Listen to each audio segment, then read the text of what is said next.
Hola, ¿qué tal? Bienvenidas y bienvenidos sean a Amigos con Derechos, un podcast para entender cómo los derechos humanos impactan en nuestras vidas. Mi nombre es Katy Subirana, soy periodista y soy su anfitriona en esta temporada. Bienvenidas y bienvenidos. En el episodio de hoy vamos a hablar de un tema que ha sido de alguna forma bastante relegado en la pandemia, y es pueblos indígenas y derechos humanos, ¿no? Hemos tenido problemas con la llegada de las vacunas, hemos tenido problemas con la matanza de algunos líderes indígenas, pues, amenazados permanentemente tanto por el narcotráfico como los cárteles de tala ilegal, y también por invasores de terrenos. Para hablar sobre estos problemas y cuáles son los aciertos y desaciertos que ha tenido el gobierno y cuáles deben ser los compromisos con esta población, tenemos a dos personas, a dos invitados especialistas en la materia. Tenemos a Carlos Helguera, que es abogado especialista en derechos humanos, consultor para el IDPUC en pueblos indígenas, y a Álvaro Márquez, abogado del Instituto de Defensa Legal del área de pueblos indígenas y litigio constitucional. Chicos, bienvenidos. Muchas gracias por estar conmigo el día de hoy.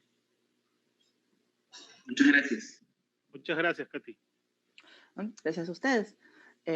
Bueno, empecemos por el problema de salud, ¿no? Empecemos por el tema de la vacunación. La vacunación ha sido y es todavía un problema, no solamente por el acceso, por la llegada, sino porque son muchas las personas dentro de las comunidades que no se quieren vacunar, porque no reciben la información adecuada, porque las fake news llegan antes que la información oficial y llegan de una forma mucho más amplia. ¿Podríamos añadir algún otro diagnóstico a este panorama? Sí, cualquiera de los dos. Sí, quizás Álvaro y luego yo complemento. Perfecto. Bueno, creo que en principio lo que has dicho es vital, ¿no? La falta de información para poder compartir con las comunidades y organizaciones indígenas cómo se va a hacer la estrategia de vacunación. Las primeras comunidades que fueron recibiendo las vacunas fueron precisamente aquellas que tenían personas adultas mayores. Y he conocido varios casos, por ejemplo, entre el pueblo cacataigo, de que no se conocía cuál era la fabricación de la vacuna que se iba a recibir. Entonces, esta es una primera etapa de la vacunación, ¿no? Y fue generando desconfianza. Lamentablemente, el gobierno trata de generar una estrategia de vacunación según la cual, digamos, el componente intercultural no está presente. Y en ese sentido, se sobreentiende que es bueno para la gente, y de hecho está bien, porque sí es bueno para la gente, pero no hay una estrategia para poder lidiar con la mala información o con la necesidad de información, en un primer lugar. Entonces, lo que generas es que si la gente no confía en el programa del gobierno, lamentablemente no van a poder implementarlo. Se necesita, y algo que tal vez ha cambiado en la estrategia para bien, que contar con los respaldos de las autoridades representativas que encabecen las campañas de vacunación.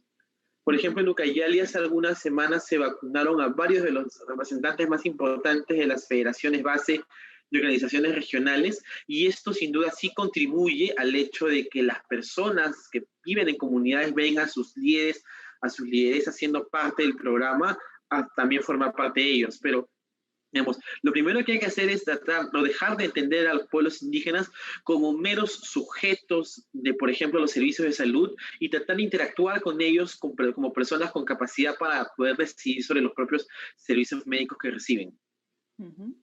Sí, Katy, yo solo quisiera complementar lo que indicó Álvaro. Yo creo que Álvaro destacó un derecho bien, bien importante, ¿no? Que es el derecho a la participación de los pueblos, y es un derecho que es transversal a cualquier política pública que vaya a implementarse, ¿no? Más aún en temas propios de salud, y lo que indicó Álvaro es correcto en el sentido de que si se va a implementar una medida, sobre todo de vital importancia, como es el proceso de vacunación, es importante contar con la participación de estos pueblos en todas las etapas del proceso de implementación, ¿no? Entonces partamos por la planificación, la ejecución y eventualmente la evaluación de las actividades que se implementaron, ¿no? Y ese acompañamiento continuo es vital, sobre todo en procesos tan desafiantes como lo es el proceso de vacunación en una pandemia que aún sigue en curso, ¿no?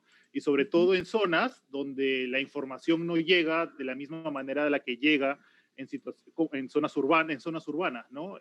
Muchas veces, el único medio que hay para brindar información o de identificar de qué manera se van a realizar, por ejemplo, actividades estatales en un territorio, es a través de la radio. Muchas veces es sobre todo incluso me contó el líder de la comunidad hacia la otra comunidad, y toma un montón de tiempo justamente para que esa información llegue debidamente, ¿no? Y necesitas, justo como indicó Álvaro, un actor clave, ¿no? Como son las autoridades tanto de las comunidades como de las organizaciones representativas del país. Ustedes han dicho algo que me parece muy interesante, que es el componente intercultural no está presente, esto lo dijo Álvaro, en la política de vacunación, ¿no? Sin embargo, por ejemplo, te podrían responder desde el Estado que el Ministerio de Cultura ha elaborado carteles en diferentes idiomas, en diferentes lenguas nativas, entonces sí se puede decir que ha hecho un esfuerzo. ¿Qué es lo que le ha faltado para la aplicación de un componente intercultural, más allá de la elaboración de mensajes? En el caso concreto de la política de vacunación para pueblos indígenas, creo que los pasos han sido más bien erráticos y creo que uno de los problemas ha estado allí, que el gobierno tenía una posición inicial y que la ha ido modificando al darse cuenta de que no surtía efectos, y en verdad uno puede pensar que está haciéndolo de la manera más adecuada, pero si juntas un error tras otro y tratas de solucionar el anterior, lo que tienes en el campo es una aplicación bastante errática, como decía en un principio.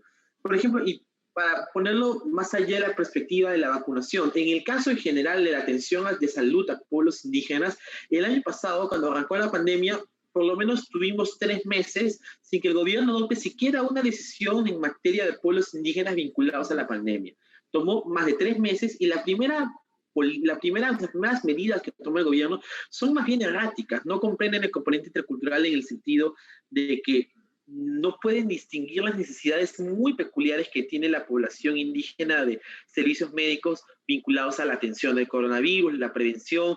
No se trata de hacer spots radiales, si es que en primer lugar los vas a tener alojados sobre todo en la página web del Ministerio de Cultura. La interculturalidad exige que se empleen no solamente mensajes en idiomas originarios, sino a través de canales propios, y eso implica, como decía Carlos, un trabajo muy profundo con las radios comunitarias. Entonces, después de mucho tiempo, el gobierno recién logró articular una política de salud más o menos razonable, pero igualmente se quedó en la norma.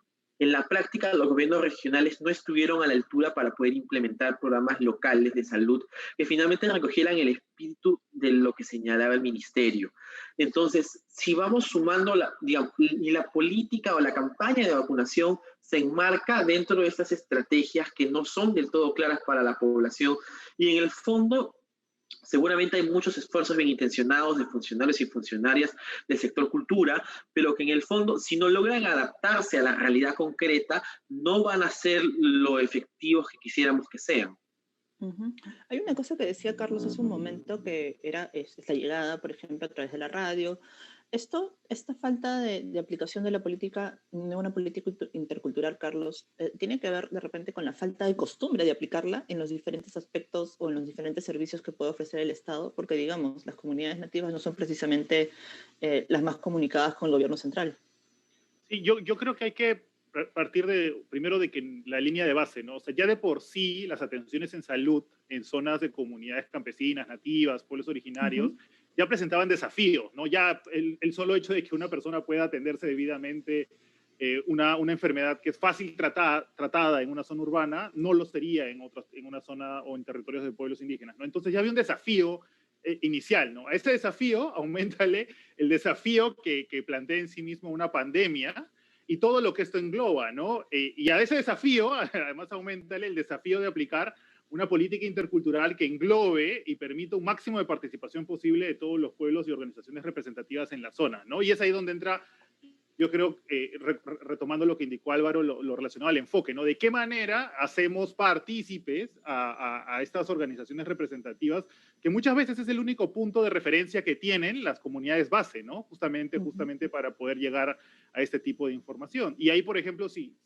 comparamos, por ejemplo, con lo que ocurre en zonas como Lima, la desinformación fluye rápido, ¿no? Y es fácil, en Lima por lo menos, por las redes, las vías de comunicación, es de alguna manera sencillo, por ejemplo, determinar cuándo una información es falsa o no. Ese desafío es mayor en zonas donde las vías de comunicación o el acceso a Internet o la brecha digital es brutal, ¿no? O sea, es muy difícil muchas veces romper con esa idea que muchas veces, por ejemplo, esta vacuna es mejor que la otra o que no, yo no me quiero vacunar con esto. Entonces, romper con esa línea comunicativa es más sencillo en zonas urbanas donde no hay brecha digital, ¿no? Entonces, auméntale también esa dificultad a otro tipo de zonas, ¿no? Ujú. Y me parece interesante que hayas puesto, ¿no? Que hablemos de una línea de base, porque esta línea de base pues, muestra la desconexión real que existe entre el gobierno y comunidades, como decía hace un momento, y eso nos lleva, nos ayuda a entrar al siguiente tema, ¿no? Que es la amenaza real que pende sobre las vidas, sobre todo de activistas o de líderes de comunidades nativas que pues tienen que batallar con narcotráfico, con tala ilegal, con invasores y a quienes no se les da una protección adecuada a pesar de los esfuerzos y de las advertencias que algunos medios de comunicación o que algunas autoridades o que incluso a veces las propias organizaciones traen a Lima esos reclamos, ¿no? Sin embargo, no son atendidos adecuadamente. Eh, digamos que porque no esté en Lima no interesa, no nos podemos ampliar un poquito más el problema más allá de esta frase. Bueno, yo en particular pienso, como lo decía justamente hace unos días en una conversación con Catherine, que dentro del Estado lamentablemente hay una situación de racismo estructural que impregna a toda la estructura. Y es una realidad dura, difícil de reconocer, tiene que ver con el legado de la colonia que hasta el día de hoy subsiste. Y eso lleva a que lamentablemente en el Perú del Bicentenario los pueblos indígenas no son una de las prioridades y nunca lo han sido. Si bien es cierto la situación es mejor que hace varias décadas, en la práctica lo que ocurre es que las necesidades de los pueblos indígenas son continuamente postergadas por preferir otras o simplemente porque no son visibilizadas por completo. Y es en ese sentido que las necesidades que han tenido los pueblos indígenas en pandemia han estado bastante subordinadas a las del conjunto de la población. Entonces, tienes problemas que para los pueblos indígenas son urgentísimos y que no son nuevos, tienen décadas de vigencia, pero que parece que recién las autoridades del gobierno central toman conocimiento de ellas. Por ejemplo, la problemática de los territorios, ¿no? Los pueblos indígenas, ¿por qué vienen siendo objeto de amenazas? ¿Por qué vienen siendo objeto de asesinatos? Básicamente porque tienen la desdicha de vivir en territorios que poseen recursos naturales que finalmente son ambicionados por intereses extractivistas, ¿no? Por ejemplo, la madera, el petróleo, el oro, o incluso la propia tierra para la explotación de cultivos agroindustriales, ¿no? Entonces, todos esos intereses ilegales desean poseer esos recursos y se encuentran a los pueblos indígenas que han vivido allí siempre y los ven como enemigos, ¿no? Porque ellos protegen, digamos, ellos protegen el espacio donde viven y eso repercute en la protección del medio ambiente, ¿no? Y allí se generan los roces. Y a todo esto aumentale un contexto de un Estado ausente permanentemente, donde jamás han habido autoridades policiales ni políticas de ningún tipo. Entonces, lo que tienes son personas indígenas que defienden sus territorios, pero básicamente con con ninguna clase de respaldo de parte del Estado. Presa fácil para cualquier organización criminal que precisamente quiera acabar con ellos para hacerse con las tierras en las que viven. Claro, y es una problemática que no es que sea a propósito de la pandemia, sino que viene mucho antes de la pandemia, ¿no? Supongo que con la pandemia se ha agudizado más y se han visto mucho más vulnerables. ¿Qué dices, Carlos? Sí, Katy, yo quisiera agregar a lo que indicó Álvaro, en el sentido de que cuando llegan estas noticias de asesinatos, ataques, amenazas, intimidaciones, hostigamientos hacia líderes indígenas o lideresas, o sus presidentes de comunidades o de organizaciones, yo creo que hay que tener en cuenta que lo que estos individuos visibilizan, las amenazas que ellos reciben, los ataques que ellos reciben directamente, son reflejos de demanda, son producto de una serie de demandas que ellos hacen a nivel individual, pero son demandas colectivas de los pueblos o de comunidades que ellos representan, ¿no? O que lideran, ¿no? Por ejemplo, Álvaro destacó lo relacionado al territorio, ¿no? Entonces, esa es la demanda vital, ¿no? Entonces, tenemos a un líder que va al Poder Judicial a presentar su demanda, reitera el pedido, presenta denuncias contra un tercero no indígena que está en su territorio y quiere hacerse de sus tierras. Entonces, se vuelve la persona más visible, ¿no? Y la que lidera todo ese proceso de demanda colectiva de la comunidad, ¿no? Y se vuelve presa visible y como que la cabeza, la que cristaliza, la que representa esa demanda del pueblo, ¿no? Entonces, obviamente, una persona que justamente tiene una demanda contraria a eso de que no se respeten sus derechos, que no se respete el territorio, yo necesito esta tierra para hacer mis actividades ilícitas, yo necesito esta tierra para poner mis actividades, por más allá de que la comunidad la titule o no, va a atacar, va a ir hacia el líder más visible. Entonces, hacia el líder que está ahí dando la cara constantemente por la comunidad, ¿no? Y si tú atacas al líder más visible y logras tu cometido, mandas un mensaje hacia el resto de colectivos, hacia el resto de integrantes de la comunidad que buscarían retomar esa demanda, ¿no? Entonces es ahí donde entra qué respuesta el Estado toma ante eso. Si el Estado deja ese acto impune, manda un mensaje de, bueno, pase lo que pase, de todas maneras estas actividades van a seguir continuando, ¿no? Si no investigo, manda un mensaje de que estas actividades podrían volverse a cometer y no va a haber ningún tipo de sanción o cuestionamiento de lo que ha ocurrido, ¿no? Entonces es ahí donde entra, creo que hay que visibilizar que si bien son ataques o cuestiones de carácter individual que se van conociendo en el día a día, lo que está detrás son demandas colectivas que hasta el día de hoy no obtienen respuesta, ¿no? Entonces, incluso con el tema de territorio, ¿no? O sea, ya una comunidad logra titularse. Bueno, pero ahí viene el siguiente paso, sanear el territorio, porque hay terceras personas aún. Entonces, es como que vas avanzando cada pasito y con cada pasito tienes un desafío distinto, ¿no? Entonces, eso es lo que quería visibilizar. Claro, pero el problema es que, como tú mencionas, quedan impunes, no hay una investigación profunda, no se sabe quién ha sido el responsable, no se atrapa al responsable y o sea, queda todo en el limbo, y el mensaje que se da es la continuidad del abandono hacia las comunidades indígenas y la impunidad para el campo libre para las personas que vienen a realizar actividades ilícitas, ¿no? Entonces, ¿de qué Estado estamos hablando? No creo que podamos tener una visión de esperanza de repente, porque, o sea, lo que queda es que el Estado asuma su responsabilidad con lo que está sucediendo en las comunidades indígenas. Rapidito para terminar, ¿ustedes podrían dar algún atisbo de solución, algún atisbo de esperanza para esto? No sé si Álvaro... Bueno, sí, yo tenía un par de ideas, tal vez en la línea de imaginar un Perú mejor, ahora en el año del Bicentenario. Creo que lo más importante tiene que ver en el largo plazo de construir un nuevo trato entre los pueblos indígenas y el Estado y el conjunto de la sociedad. Y eso pasa, por ejemplo, por ideas como la de una constitución pluricultural o intercultural en la cual se recojan las voces desde el acto fundacional del poder, digamos, de la sociedad en la que vivimos, en la que participan pueblos indígenas, ¿no? La participación política creo que es uno de los mecanismos que más podrían ayudar en el largo plazo a sostener un país diferente. Y ahora, en el corto plazo, porque sin duda es importante construir una república intercultural en la cual los pueblos indígenas, como decía hace un momento, no solamente sean espectadores de su propio destino, sino que formen parte de las riendas del gobierno en el país en el que vivimos. También es importante atender las necesidades muy inmediatas. Si me voy a referir a dos, es importante cerrar la brecha de titulación, y en ese sentido creo que han sido los propios pueblos indígenas, sobre todo en la región amazónica, los que han puesto el tema en debate, y varios de los logros pequeños que se están logrando paso a paso en el Estado y en la sociedad civil tienen que ver con su impulso. Ese para mí es un motivo de esperanza, que hay un movimiento bien articulado, con demandas bien planteadas que avanzan en ese camino. Y otro punto que justamente con lo que tú decías tiene que ver con la situación de las personas defensoras de derechos humanos, ¿no? Que son precisamente estos líderes y lideresas que están en riesgo, cuyas vidas están en riesgo por hacer lo que hacen, ¿no? Y creo que en este sentido urge una política efectiva de parte del Estado para atender el problema. A la fecha tenemos algunos instrumentos que de alguna forma tratan de servir ese objetivo, pero es insuficiente.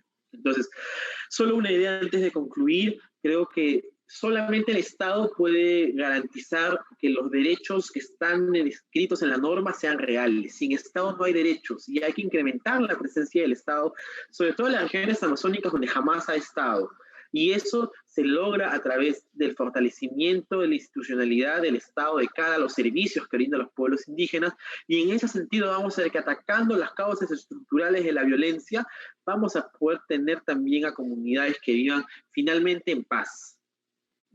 Muchas gracias, Álvaro. Carlos.